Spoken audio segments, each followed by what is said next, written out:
Hey everyone, ever wonder what happens when you get a cut or scrape?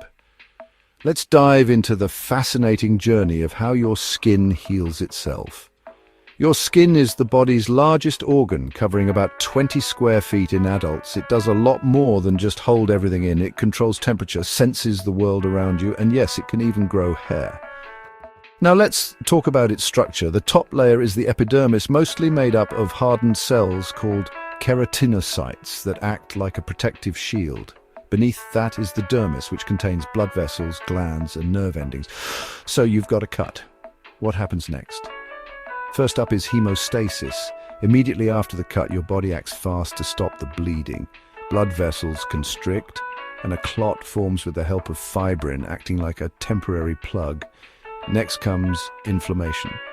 Within a few hours, the wound turns red and swells a bit. This might look alarming, but it's actually your body's way of fighting off bacteria. White blood cells called macrophages gobble up the invaders and damaged tissue, while also sending out growth factors to kickstart the healing.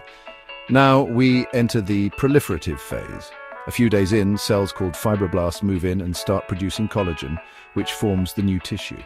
Meanwhile, the epidermal cells above divide rapidly to patch up the outer layer. Finally, we have the remodeling stage. Over months or even a year, the new tissue matures. Collagen fibers rearrange themselves, and the wound slowly contracts.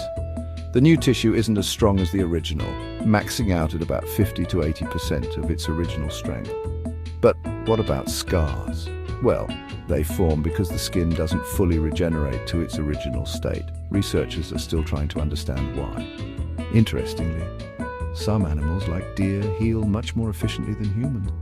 Imagine a future where we could uncover these secrets and make scars a thing of the past. The possibilities are endless and exciting.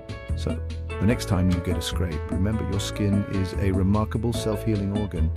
Thanks for joining me on this journey. Don't forget to like, subscribe, and comment below with your thoughts. Catch you next time.